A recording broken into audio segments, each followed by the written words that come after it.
hey, let's get Mikey. Let's get... He'll eat anything. He likes it. Right? Hey, that's totally the feeling. Did you get that sense in hindsight that you were setting me up? Yeah. We were like, having done this a long time, like I know those are anxiety producing, but always like the cool thing. Yeah. Like afterward, I'm like so glad I did it. Yeah. How'd it go for you after you did it? I think that should be apparent in my contribution to the show this week or last week. It was quite impactful. But I want to open with an email. Can I open with an email from Carleen to me that I don't think I've shared with you?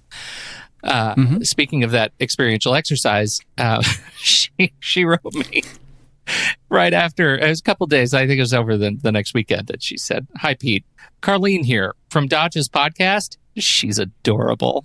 First of all, I know, amazing. Like you've already forgotten about her. Yeah, right. Like I could ever forget Carleen." And she said, "I have been feeling bad since our demo on Friday. I'm embarrassed and regretful about how abruptly and inelegantly I handled our ending. I think I was probably thrown off by the weed whacker and the bathroom sound." Because she ended up recording some of it in her bathroom to get away from this weed whacker that was just going bonkers right outside her window. And I worried how much time we were using, and it's no excuse, just an explanation. I'm so grateful you were willing to talk about such a painful and current subject, and sad that I didn't handle it with more grace. Please accept my apology, and I hope you and your health improves soon. She is wonderful, and I wrote her back. We've had an exchange about this, and I just said, you don't need to be saddled with any of that. In fact, as you heard in my contribution to the show this week, it was sort of insidious. Her like that whole the whole lesson that we sort of unspooled at the end. The way she uses Gestalt and this partner exercise to subtly reprogram how I talk to myself and make me so incredibly aware when I'm just being trite. When you're just being trite, what do you mean? Just falling back on the tropiest of self-talk, right? Positive coaching self-talk, which is just like, you can do it. I know you can do it. You're feeling down, but you're a star. You're a big star. You're a bright, shiny star. You can do it. Don't worry, Pete. You're amazing. Right? That ends up being super tropey. That's like from a bad movie. And yet you said it I don't think we actually included it in the show, but as we finished the conversation with Carleen, I think you said something like, man, we use that kind of language with ourselves all the time. Yeah, if we're not shaming the hell out of ourselves, we're like, yes, come on, you can do it. It's just empty. It's just, since that experience with her, that language has resonated with a sort of emptiness to me. And I've been talking about it a lot. The ADHD podcast I immediately went and I shared the experience of that weekend that I had and what kind of it looks like to be obsessively like hyper focusing, like using all of my ADHD superpowers to focus on the panic attack that I was experiencing and just spiraling horribly for hours and hours, and only realizing at the end, at that level of just complete exhaustion, that it was Carleen's language that was helping me figure out the way to the other side of it. I would say Carleen and Ted together, like just asking those questions of myself. I didn't even need a buddy. Wow. I just found that the questions started to come naturally. And the one that you have adapted to so well with me is, how's that working out for you? And that question carries so much damn weight now, because the answer is never great. Yeah. Right? Yeah. So I don't know. I feel like I'm spinning a little bit here. How'd you feel about it? What do you think? Well, you're really helping me. Like, one of the things I worried about a little bit, both during the interview and in hearing the recording of it, was I'm aware it's therapist talking to enthusiastic therapist, and that not all of our listeners are therapists, right? Like, we're not all working with clients. And I just worried a little bit that like we'd gotten maybe too far into theory or talked about it too much in the context of that kind of relationship. And I kept wanting to make sure I'm steering this back to, but how does this affect our self-talk? So if Gestalt has as one of its major pillars this paradoxical theory of change, aptly named for our show, by the way. Mm-hmm. Yeah, right. Show-offs. That theory of change is really helpful, but only if we can use it to join with ourselves. Only if we can use it when we ourselves are in a panic attack and in kind of a death spiral that's wrecked our Saturday. And it really helps me to know even my dear friend Pete was able to turn around just 2 days later and go, wait a minute, I could talk to myself a little differently right now. Mm-hmm. And that Ted's voice kind of was in your head too, or maybe Ben's. That at some level, all of them, it sounds like we're helping you not either beat yourself up or rah, cheer your way out of it in a way that just wasn't helping. That's an interesting observation, because I think, and this is one of the things that I've been sort of stewing on, that it was only after I had gotten really so exhausted, I'm talking like 15 hours into the experience, like I'm so exhausted at this point that those voices start to come out. And I'm realizing in hindsight what I was sort of naturally doing. What I miss in the experience is that trigger, that surprising, that unexpected, that thing that's going to help jar me in a new direction, because I was spiraling with intense negative thought spirals, right? And so I couldn't, in spite of all the tools that I have as a guy who thinks of himself as pretty mindful and aware, and somebody who experiences things like this with you and with, in my job day to day, I'd like to think I think fairly deeply about these things. Yes.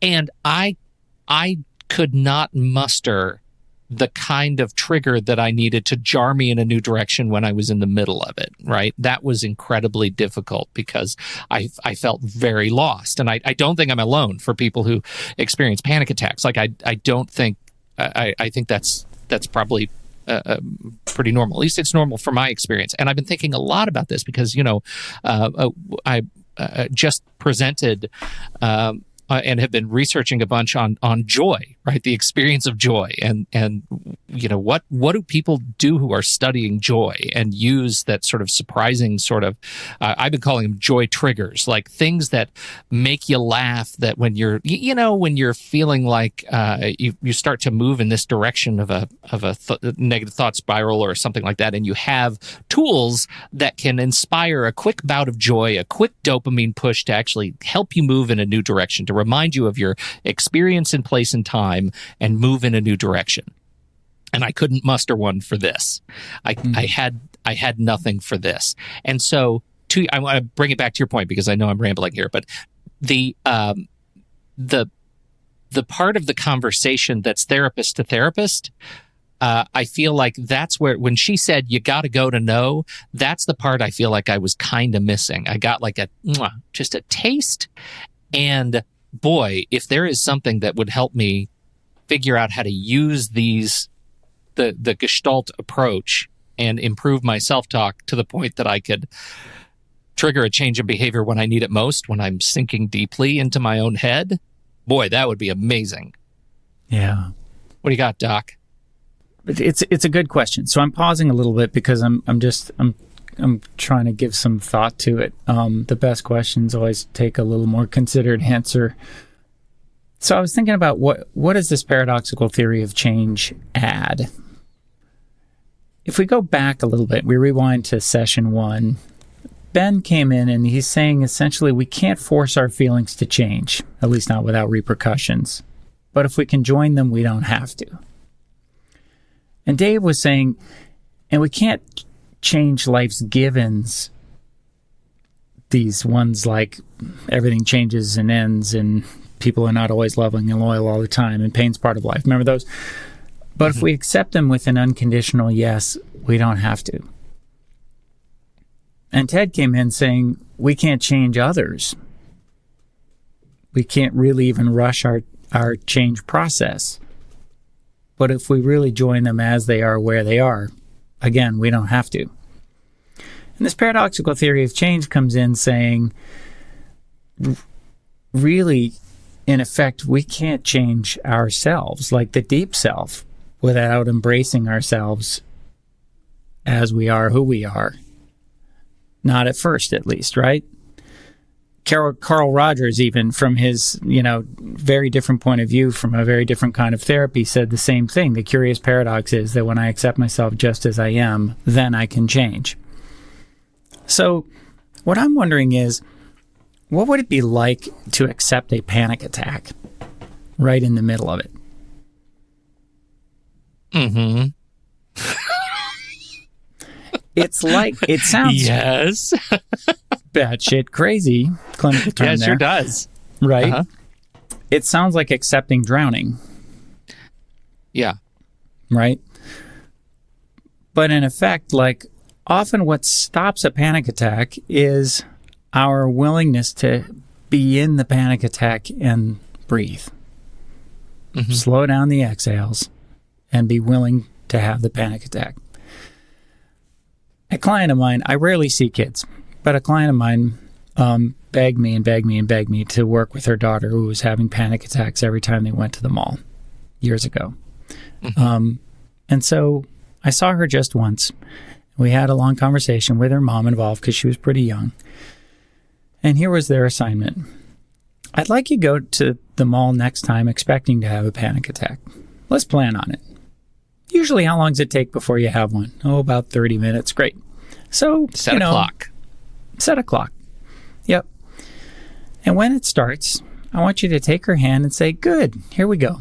We're going to go sit on a bench and we're going to have one together. We're going to take as much time as we need. Going to have a nice long one if you need to. And we're going to sit on the bench and have a panic attack. And the more permission she gave her daughter to have a panic attack, the faster they went away. That's all they did from then on out was just, oh, good, let's have another one. We'll sit down, we'll have it together. I'm right here. I'll have one with you, right? They never called me again about it. Like, that was the end of that. Yeah. But most of us as adults are sure we've got the equipment and all this knowledge in our brains that says I'm probably going to die of this, but maybe I'm not going to die of this, but God, I should have figured it out by now. I mean, I think of myself as reasonably aware. You'd think I'd be on top of these by now, right? All of that shit instead of just... Yeah, right. Here I am having one. I wonder what that feels like. Yeah. Do you know what the sensations of a panic attack feel like? I mean, can you call them up if you think about it right now? Mm-hmm. Mm-hmm. Yeah. Tell me what's going up. Yeah, pretty quick. Well, and because, part of what I'm dealing with my health right now requires me to be taking all kinds of readings all throughout the day, right? Blood pressure, heart rate, all these things. And blood oxygen, I have to do this multiple times a day. And so, because I already have a natural locked and loaded anxiety about this stuff, now I'm focusing on it by doctor's orders. And when those readings start to go south, I feel it right away. And I get it. Like, I hear that and I feel like, oh, I could probably use the little girl's technique. Like, I get it. Like, I can plan for a panic attack. I know what that feels like. I know when my chest seizes up. I know when my vision gets tunneled. I know when I know what it feels like when my heart rate changes and muscles tend to spike and seize up and can't breathe. It's great. And so I heard Carleen talking about, so how do I meet myself where I am? Yeah. And that would be even crazier than just as Ben was talking about it. It was like, how do I have these feelings more or less on purpose? Or Dave's idea of like, okay, instead of calling this bad, what if I just embrace this with the unconditional yes? Okay, pain's part of life. Here comes my version of that. It's a huge amount of fear coming down the tracks at me like a freight train. Mm-hmm. And Carleen is saying, what if I can even identify the part of me that doesn't want to stop? Wait, say more about that. Well, that's where it at first sounds crazy. I'm having a panic attack. Of course I want it to stop. Shut up, Dodge, right? Like, that's got to be somewhere in your head right now. I think she would say, like, in my head right now. What is the part of you that is having a panic attack and needs to continue for a little while longer? maybe there's some part of you that believes that could keep you safe. Oh, right. I wasn't going there. My hypervigilance might be protecting me. Now, that's not a conscious thought. All you're thinking is, help me stop drowning. Yeah. But there's something in you that thinks if I could just stay scared longer, it would protect me from something. And now you start to be trying to protect yourself from your own fear. And so you really start to spiral. Yeah. Which is where it was. And that is a really interesting thing. And I wonder just how much of this can be generalized. Again, please think beyond me, world, because, I feel like my experience of it is only in hindsight, that it rationalizes or justifies my fear. See, I'm in the middle of a panic attack. I'm sure I'm glad this panic attack justifies that I already have, anxiety around my heart and vascular system and lungs and all kinds of things. Like, I'm already living that experience of like scared of stuff, and then the panic attack makes it real. Whew, I'm sure glad that's like a truth loop, Right. Like an emotional truth loop. Right. You heard it here first. What if that's like always there? That's how we get stuck. Uh-huh. That truth loop goes round and round and round. Yep. Yeah. And the last thing we think we should be doing is adding to it. Right? By finding new reasons why we don't want it to change. That sounds crazy. I mean, talk about paradoxical. Yeah. I just had a conversation just this morning. I mean, and it was with a gentleman who I've worked with for a long time. Really love this guy. He was calling up feeling really stuck. He gave me permission to talk about this, by the way. He's really, really stuck in his life. He doesn't like where he works. He doesn't like where he lives. He doesn't have enough relationships in his life. The ones that matter the very most to him right now feel like they're way off track. And he's aware at some level, because he's really bright. I mean, he's an old soul kind of guy. He's aware at some level, I need to do something. But he's been aware of that for years, and at some level, he's not doing it. And so he's calling up today going, I really want to figure out what am I going to do with the rest of my life. I want to know that big change is possible. And I responded much the way Carleen would. Well, maybe you're not ready. And he laughed and he said, I was ready for you to say, it's absolutely possible. Of course it's possible. We got all kinds of ways it's possible. Let me give you a list of the ways it's possible. And we both laughed about that for a while, because of course that's what he would hope I would say. But then I was like, but that's only one part of you that hopes I would say that. Yeah, right. The thing is, like that's the most obvious part of you that hopes I would say that. Right. Yeah. Right. But I've said that to him 1,000,000 times. He said that to himself 100 million times. Everybody has said that to him. He knows that already. But he's not doing any of those things. So saying that to him one more time isn't going to help. Right. So instead I said to him, but what if there's a real part of you, a part of you that matters, that's invested in the ambivalence, that lives right at that balance point of the teeter-totter? And right now, it needs to stay neither all the way ready to change or all the way stuck. And he's like, I don't know, I'm pretty all the way stuck. And I was like, yeah, but you're calling me. There's still a part of you that's ready to change it. And that's after we get off this phone, as we have many times before, there'll still be a part of you that's going, no, not ready yet.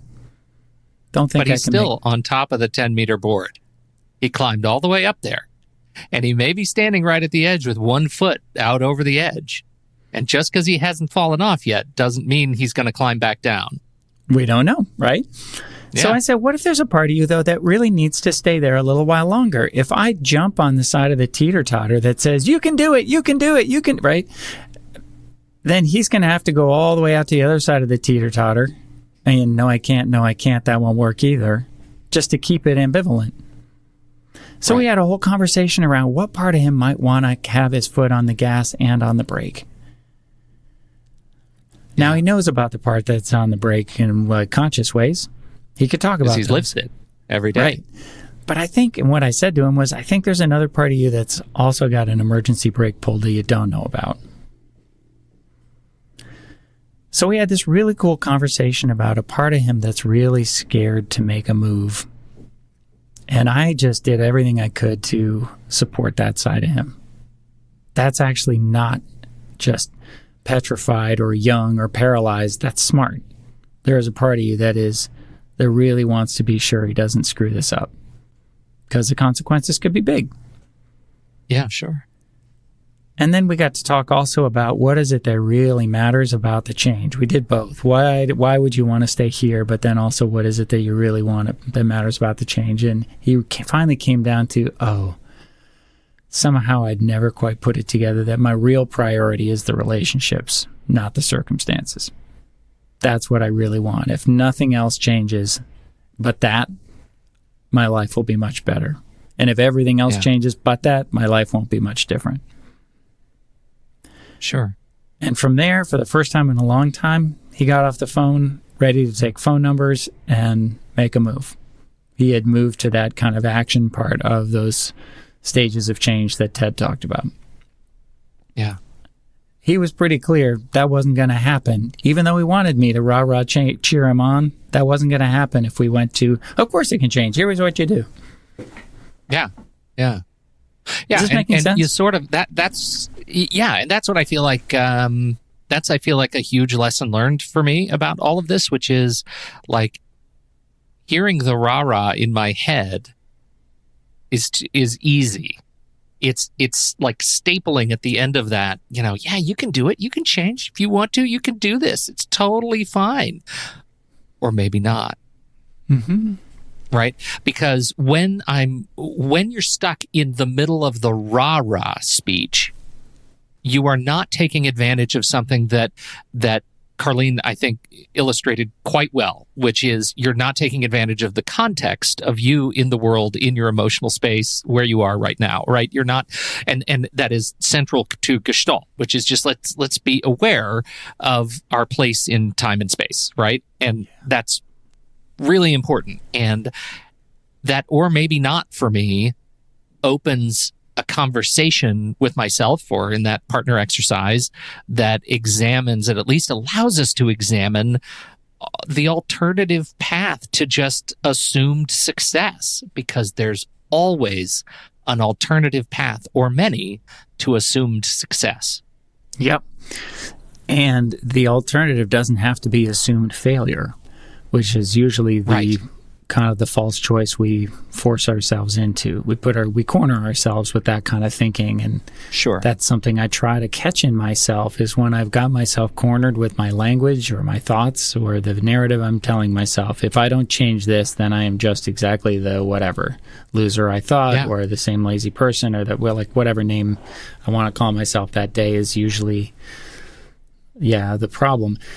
One of the things that I think is really important for us to know about the or not is sometimes there really is something valuable about staying there. We haven't learned the rest of what we needed to learn from that yet. And if I could share one of the things that really stuck with me after Carleen's interview, it was that quote she shared at the very end. Do you remember the Parker Palmer quote? It went like this: "True self, when violated, will always resist us, sometimes at great cost, holding our lives in check until we honor its truth." True self, when violated, will always resist us, sometimes at great cost, holding our lives in check until we honor its truth. It sounds crazy to think that my depression or your panic, or for that matter, your remaining COVID symptoms, or anything else we might be talking about, this lovely gentleman's stuckness, or anybody, right? That there is some true self in there that there's something that's getting violated when it is simply dismissed as broken, as only problematic. And I don't know that I in all these years with that gentleman have ever really said to him, I get why you're scared. There's real wisdom in your caution. There's a lot to lose here. I don't think he's ever given himself that credit. I think he just calls himself names. And maybe there's something even deeper in your focus is always on stopping drinking or changing your eating or getting a house you finally like, right? Instead of what he really wants to change is his relationship with his kid. And maybe there's the true self that's been resisting him all this time. We'll see. But I wonder, right? You stop and sit in the or not for a little bit, for just a little bit, and take a breath and just say, like, I'm going to play this out. I'm going to play this out willingly, authentically, wholly. I know he would never discover that. Yeah, you're right. To just pause and say, what if you're not dumb or crazy and you're not quite finished yet? Much as you'd like to change this, maybe you're not quite finished yet. You spend a lot of time talking about this with other people at work, obviously. How does this stuff, like you have that conversation with Carleen, how does that stuff impact you at home? Do you notice? Yeah, I'm finding it's changing my own self-talk. Every one of these guests is certainly changing how I'm practicing with clients too. But I believe it. I think it's helping me be a little gentler on that kid in me, the part of me that's not quite ready to change, that just isn't finished yet. And I don't even recognize him as not finished yet if I don't give him some credit for being able to change when he's ready. If I just assume there's my brokenness again, there's that screwed up part of me that I hate, well, then there isn't even the beginning of some possibility that there's some wisdom there that has gone unrecognized, that there's a true self that's being violated by changing too quickly. Yeah. So I'm hoping to, right along with everybody else, slow down and believe a little in the slower you go, the faster you get there. Yeah. And believe in Parker Palmer's idea that the true self, the soul, as he says, is shy. We have to get kind of quiet for it to come forward to show us what it really needed.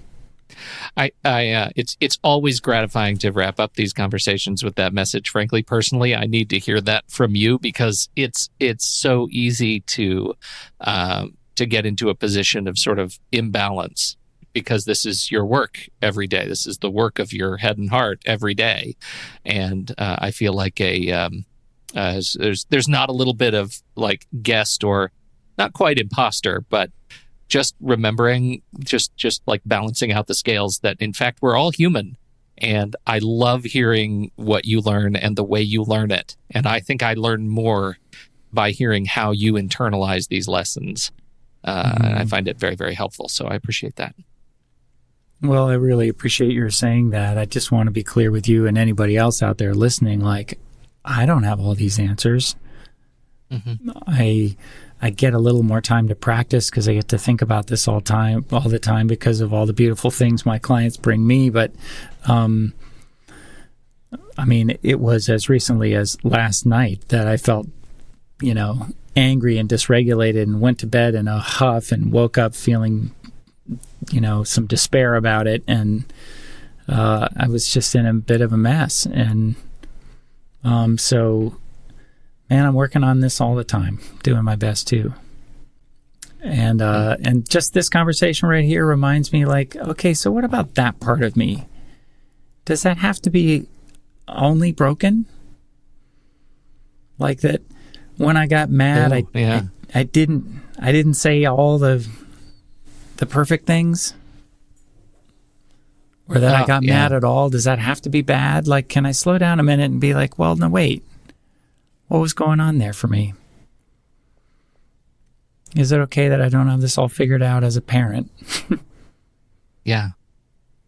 Yeah, as a parent, when you make your life a practice of being mindful of all of these things and a study of all the incredible experts that have come before and of all of their shared wisdom, and you have written and thought and produced and practiced and been graded on their expertise, and then you become a parent and forget every goddamn thing.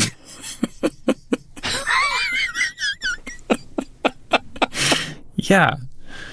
I would like to state for the record, like, that it is, it's one of the most stimulating, difficult, and absolutely humbling roles in my entire life. I mean, it's got to be the top of that mountain. Like, I'm regularly very disappointed in myself. It's like, it's because of how much I want to nail it and do it so perfectly and be that perfect dad to my beautiful boy. And I'm just often like, you want to be the guy he deserves. Yeah. Me too. Yeah. And there's a wonderful passage from This American Life. What's his name? Oh, I can't think of his name either now. He's got the glasses and he's great. He's incredible. Anyway, there show notes. He has this incredible passage where he says, like, you start out when you're young and you have all of the aspirations to be fantastic, right? But you don't have any of the skill yet, right? And the gap that exists in being a professional and being good at it is the degree to which you can close the space between your skill level and your taste. Eventually, you get good enough at what you're doing to recognize that you're doing good work. But when you start, you don't have those tools, so you just produce, and it's mostly crap. And eventually, you sniff out something good, and you do something good, and then you are able to sort of learn something and reproduce that. Well, for me, it's like, can I do that before they're 18, though? Like, can I learn everything I need to learn before they leave? Because it'll be too late. I got to tell you, I've got a client who absolutely did not. He will tell you straight up, he was a terrible father when they were young. And then he got to a place where he got sober and he started really, really working his steps, and he started really working on some character flaws. And he made a huge amount of progress, and then he dedicated his life to being a great dad. And he has wonderful relationships with his kids, and they will say the same. Oh. And he knows... As an adult, he was able to turn that around. As an adult, he was able to turn it around. Oh. And he is still sad when he sees some of the effects that he imagines, some of the effects in his kids that he imagines came from him. And he will still go to them sometimes and say, I feel like some of what I'm seeing in you right now came from me, and I just want to apologize again. And my sense is, like, they get it, and they've forgiven him, and he's forgiven himself, and he's doing really, really beautifully. Like, it's not too late to be a wonderful father. But the clock's always ticking. Just keep that back there. Clock's always ticking. Yeah. Well, maybe this gets back to this paradoxical theory of change, but it really meant a lot to me when one of my greatest teachers said to me, Dodge, you can't protect your kids from their sacred wounds. You are obligated to try, but you will fail. Right. It helps me sometimes to just think to myself, it is still my job to make amends for a not great evening or a great parenting moment last night, let's say, and to work as hard as I can at having fewer of those until maybe I have none, maybe. But in the meantime, to at least join with the possibility that I was supposed to be a jerk some of the time when he was a kid. And it is still my obligation to do everything I can to be something else, but to just recognize maybe that wasn't all about me, and maybe even handling that poorly was right on target.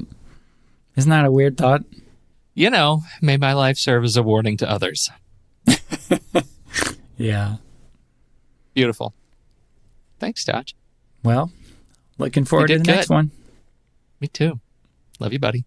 Love you back, bud.